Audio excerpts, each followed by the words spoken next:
The Galactic Federation was the father and mother of them all. And it was basically their choice and their duty to assist Earth to survive. Because Earth and early Earth had some pretty tough times, and a lot of the deserts and the floods and the heat and the horrible rains. And so Gaia did not have an easy childhood. And so the Syrians were the ones who, they straddled the line.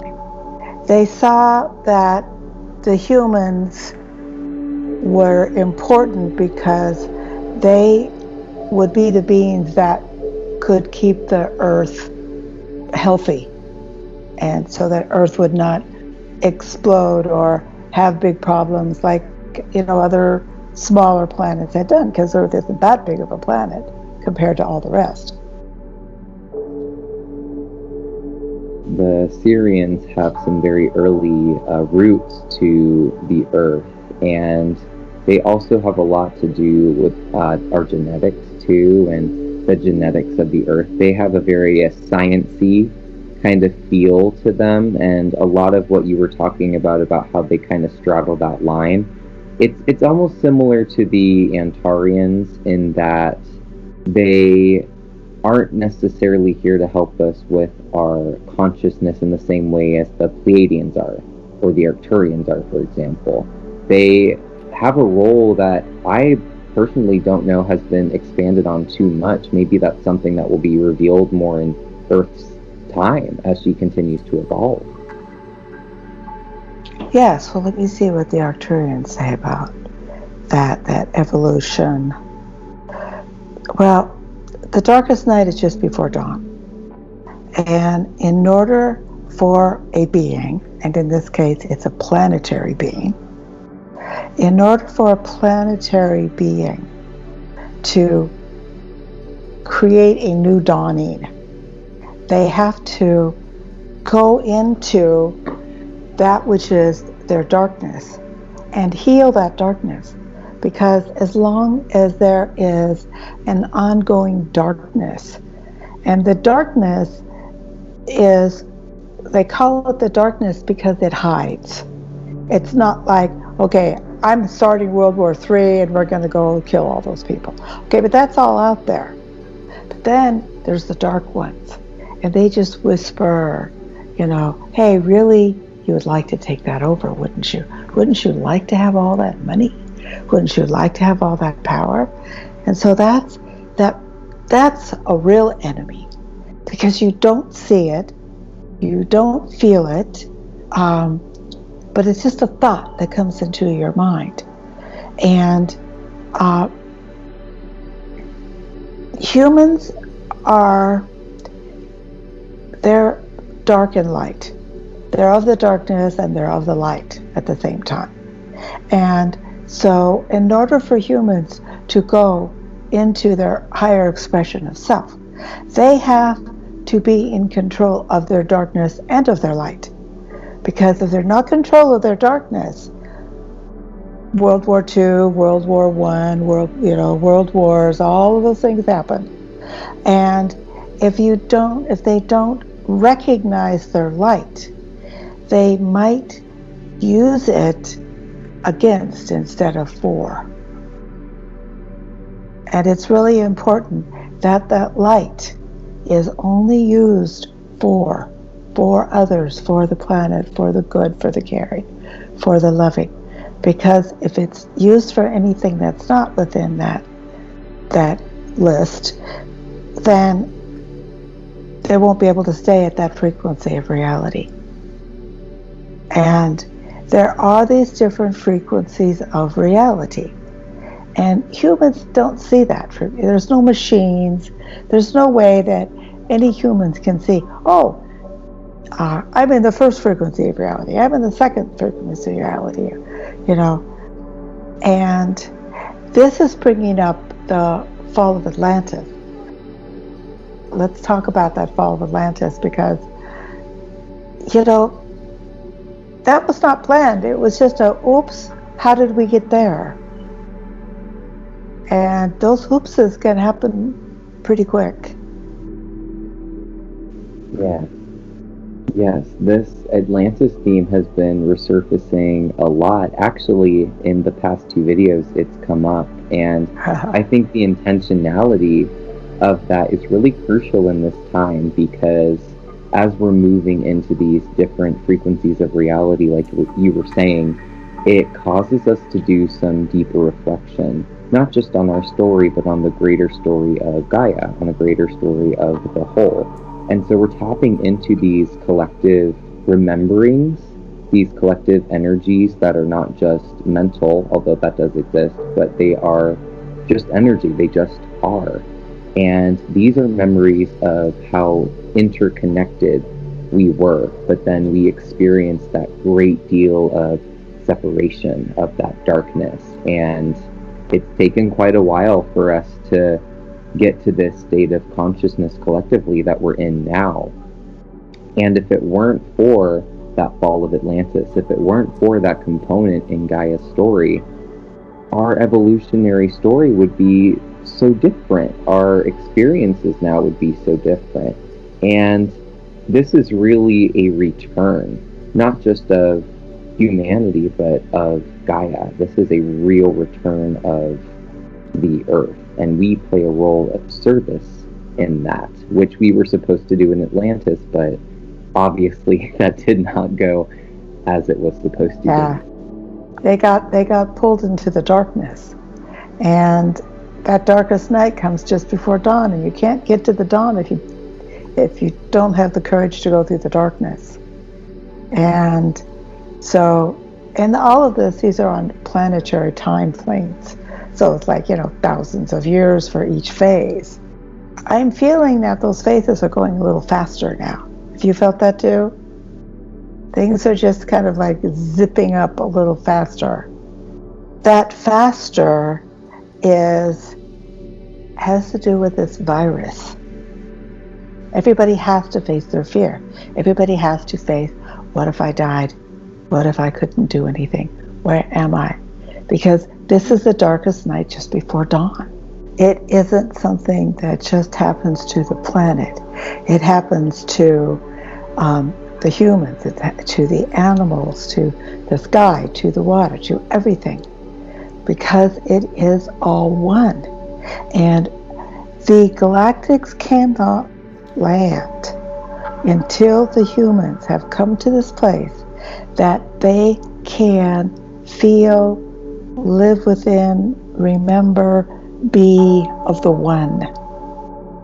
Because if they can't be of the one, and the Galactics land, they're going to flip out, they're going to get out their guns and bombs and every other kind of thing, because they're thinking, oh, if something knows more than us, we should be scared. And we need to move on. That's why they haven't landed. Humanity has to say, okay, I know the truth now. It is scary, but I'm not afraid. I am not afraid, because I know that the darkest night is before dawn.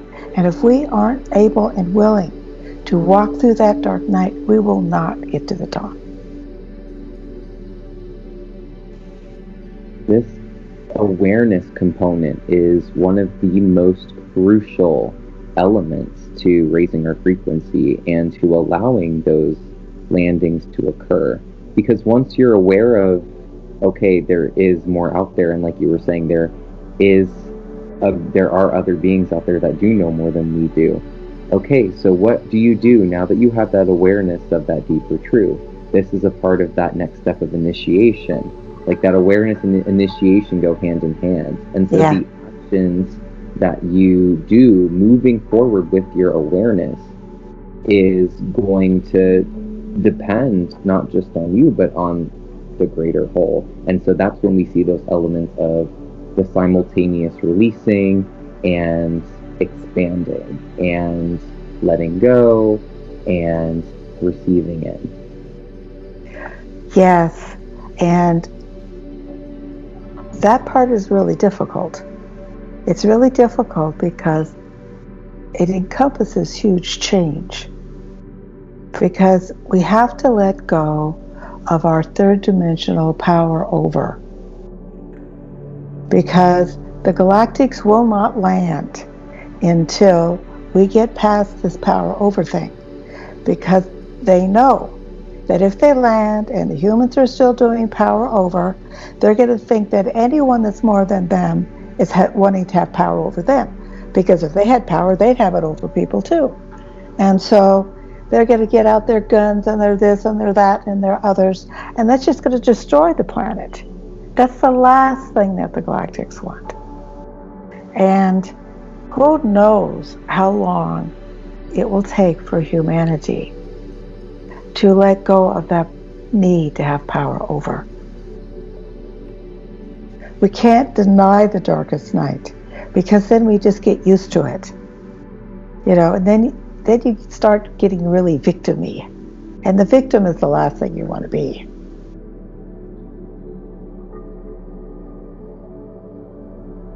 All right, the Antarians have come in.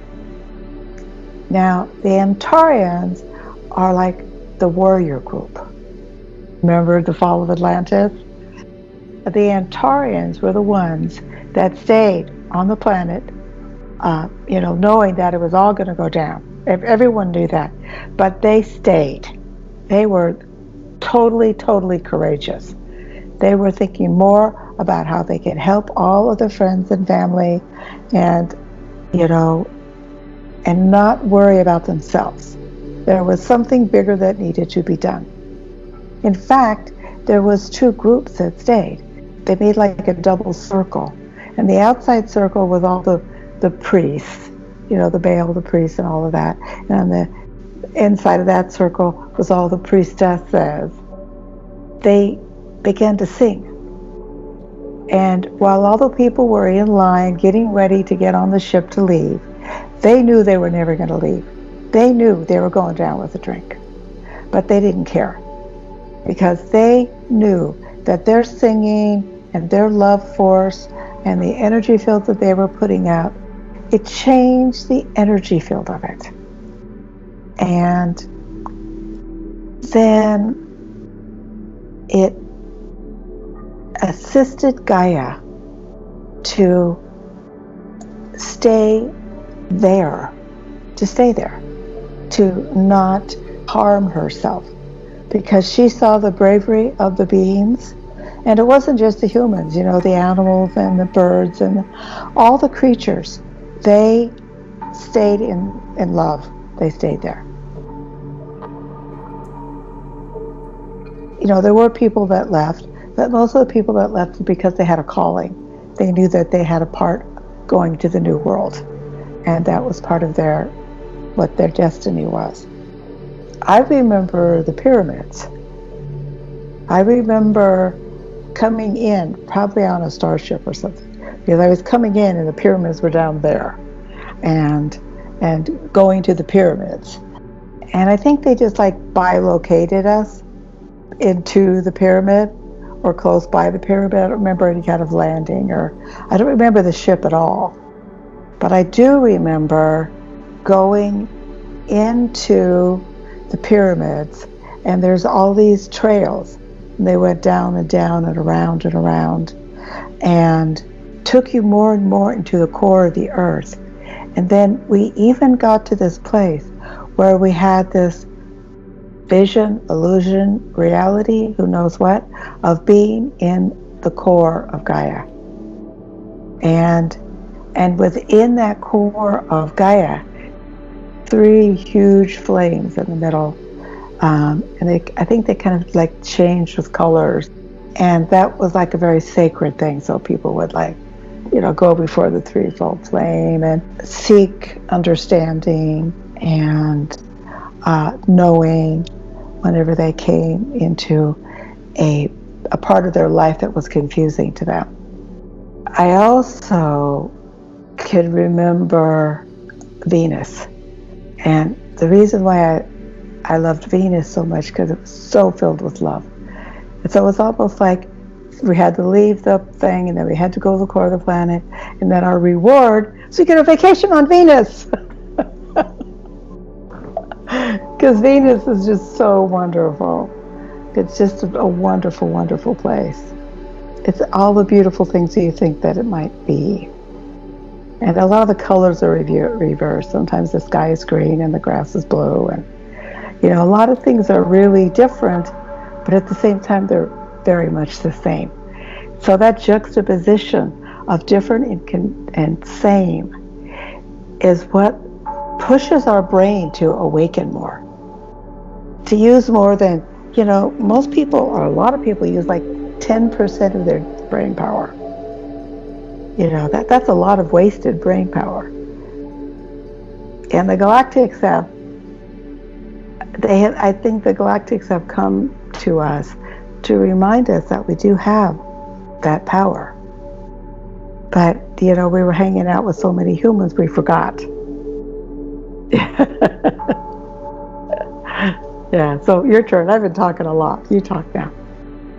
Oh, there's several things I want to comment on. I'd love to touch on what you just said about the brain power. Yeah. Something that I've gotten a lot is that the heart is the key. Your heart, your love, unconditional love, is always the key to turning on a different part of your brain, because that is the part of our brain that we shut off because of our traumas, because of our fears. And so we forget what that unconditional love feels like. We're used to temporary love. That's a third dimensional thing. Yeah. And when we start to remember how to unconditionally love ourselves, that's when those other parts of our brain come online. Yeah. Because then we want to carry and share that love to other people, other beings, to the planet. And then look at that. We're building up that energetic relationship that many of us had eons and eons and eons ago. Yeah. So the element of same but different, maybe different lifetime, but same love. That love has existed all throughout our lifetimes. And I feel like, at least for me personally, something I feel resonates is that at some point we remember that. At some point we remember that ancient infinite love that we've had. Right. Yes. Because there wasn't any conquering. The Galactics didn't come to Earth to conquer Earth. The Galactics came to Earth to prepare her, Gaia, for her next frequency of reality.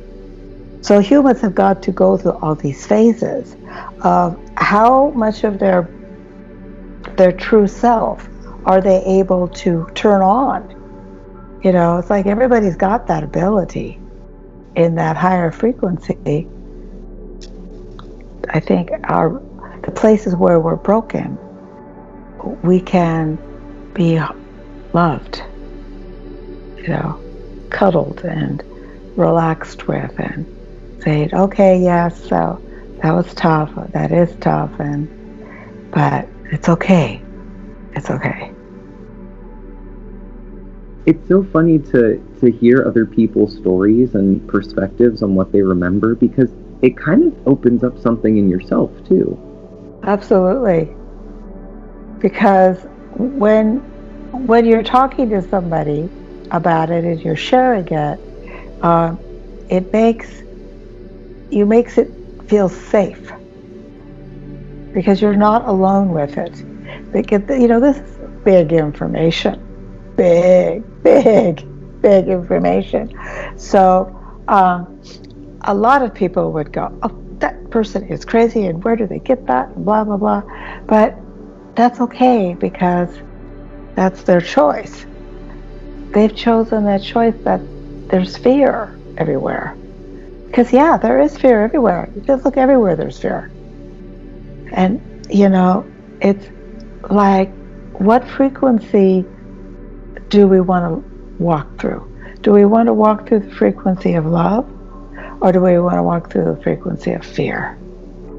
Or do we want to walk through the frequency of conquest? And they're just frequencies of reality. The Galactics are not going to let the humans destroy the Earth. And, if they have to come and take care of it, they will, but it's a free will planet. So they need to stay with the free will planet. So you have to have at least, 51%. And if everyone thinks, well, maybe I'll be the one, but not that I'll be the one because I'm the best. I'll be the one because I know I'm doing it. So we had a fight with ourselves. No, you don't want to do that. You can't do that. That's too hard. Who do you think you are? You're not that smart. Blah, blah, blah, blah, blah. And then you say, no, no, no. I am that smart. I am that loving. I can do it, and I am going to do it. And then you won. You won your fight with yourself. I love that. It's how we talk to ourselves. Yeah. Like you wouldn't hear Arcturian or a Pleiadian giving into that negative self-talk. It wouldn't even enter into their mind space because they don't even see that as a possibility that they could not do something, right? And this is what I think humans really have to get through on a mental level, is the self-talk that we feed our brains and our mental bodies, that stays in our auric field. And so it's just like eating good food. We have to build up a healthy diet of mental language and mental food. Yes, that mental food is really important. And, whatever you tell yourself, you're going to hear.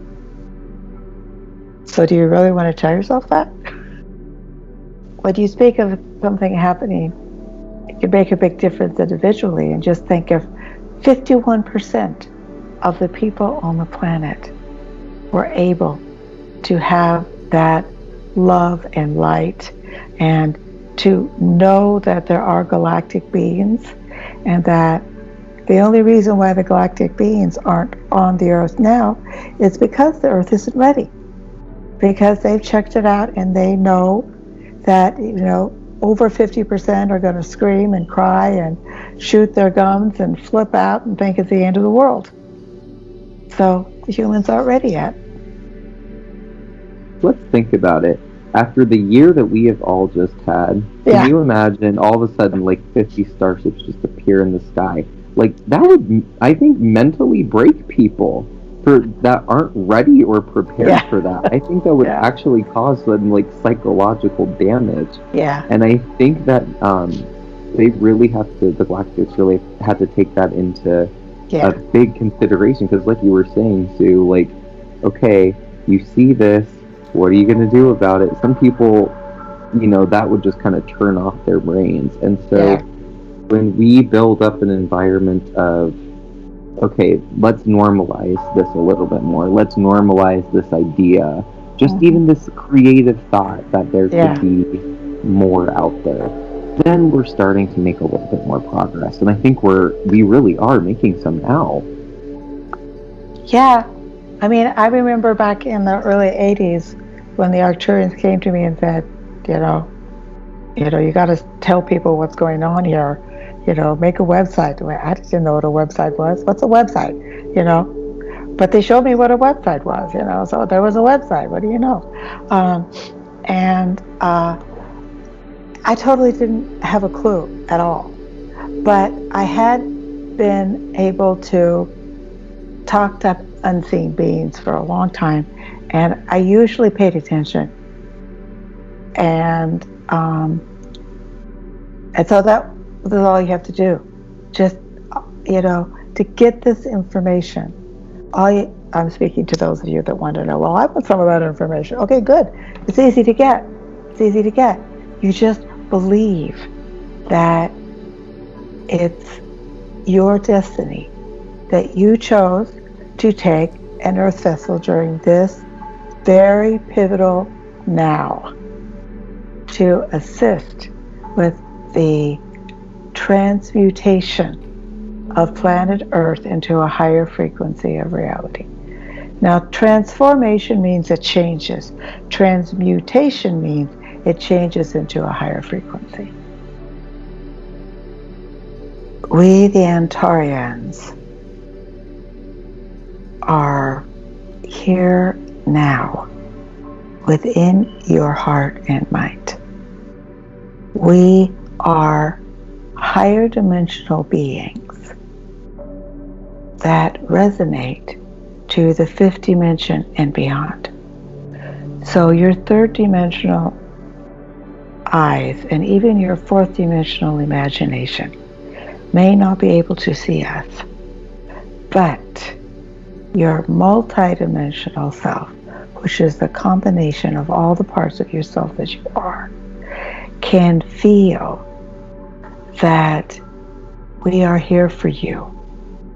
We are here to make you the best human that you can. That you are a human, that you are proud to be a human. And you are proud to know that as a human, you remember that you chose to come to Earth within this now to assist beloved planet Gaia to expand into her own higher frequency of self. And when she, the planet, resonates to a higher frequency of light, that will activate. Most humans are using 10% of their brains. But as Gaia activates that higher frequency of her planetary self, then the human's self will activate parts of their brain that have never been activated before. And so they'll begin to have thoughts they didn't know they ever had, or have feelings that they didn't know they ever had. And they'll feel like, I am a part of. This is ours, and this is our planet, and we love our